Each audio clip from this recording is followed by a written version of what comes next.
భారము మోస్తున్నారు. ఆర్థిక భారము, శాప భారము, పాప భారము, ఈ భారములు మనము మోస్తున్నాం. ఈ భారాలను మన నుండి తప్పించడానికి ఆయన తన భుజం మీద వేసుకొని మన భారాలను మోయడానికి ప్రభు అయినటువంటి యేసుక్రీస్తు వారు ఈ లోకంలో జన్మించారు. ఆయన ఈ భూమి మీద జన్మించి 33.5 సంవత్సరాలు జీవించారండి. ఈ 33.5 సంవత్సరాల్లో 3.5 సంవత్సరాలే ప్రజల యొక్క భారాలు మోశారు, శాపాలను తొలగించారు.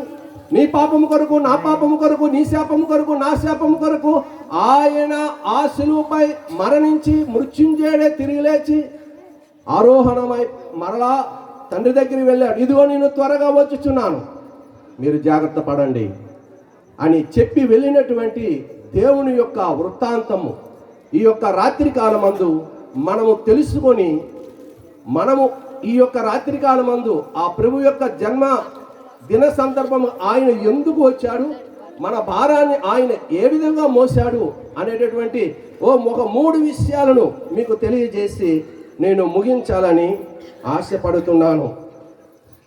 మొదటి భారము శాప భారము, అది ఎలాగా మన నుండి తొలగిపోతుంది? పాప భారము ఎలాగా మన నుండి తొలగిపోతుంది? పాప భారము నుండి దేవుడు మనకు విముక్తిని కలిగించాడండి.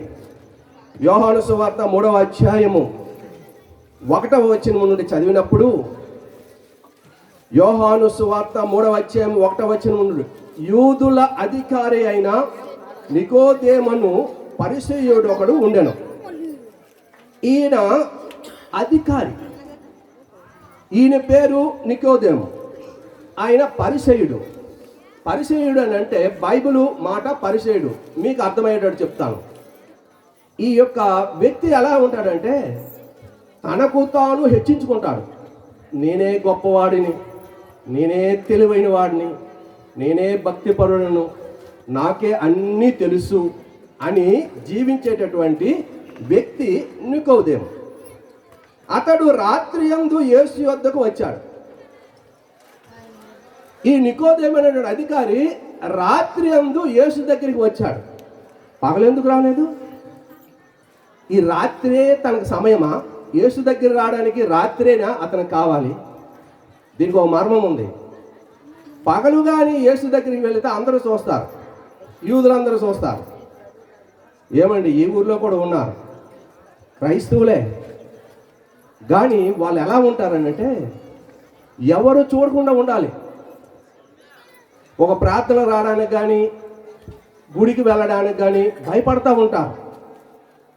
ఎందుకనంటే యేసు దగ్గరికి వెళితే ఎక్కడ తక్కువ అనుకుంటారో, ఎక్కడ నన్ను వెలివేసేస్తారో అని భయపడుతున్నారు. తప్పండి. ఈ నికోదేము కూడా అలాంటి వాడే. రాత్రి ఎందు వచ్చాడండి దేవుడి దగ్గరికి.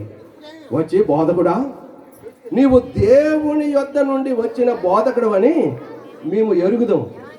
తెలుసు మనవాడికి, ఈయన గారికి తెలుసు యేసు ఎక్కడి నుండి వచ్చాడో అనే సంగతి తెలుసు. పగలు రావచ్చు కదా, పగలు రాలేదు, రాత్రి వచ్చాడు.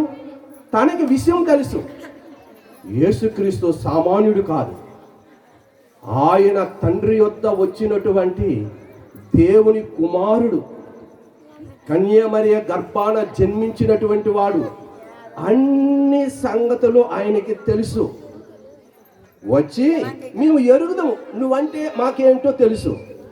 దేవుడు అతనికి తోడై ఉంటే గాని నీవు చేయుచున్న సూచక క్రియలు ఎవడను చేయలేని అతనితో చెప్పాడు.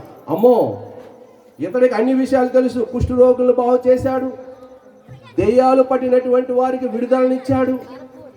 ఏమండి, పాపము నుండి విడుదలిచ్చాడు. పక్షవాతం గల వారిని ముట్టి స్వస్థపరిచాడు. ఏమండి, రక్తస్రావము గల స్త్రీని బాగు చేశాడు. గొప్ప గొప్ప కార్యాలు చేశాడు. ఇవన్నీ ఈయనకు తెలుసు. కానీ రాత్రి వచ్చాడు, పగలు రాలేదు, రాత్రి వచ్చాడు. అన్నీ తెలుసు, దేవుడు అంటే తెలుసు.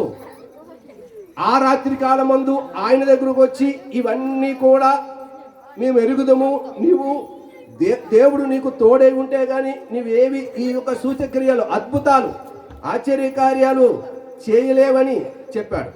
అందుకు ప్రభు అన్నాడు,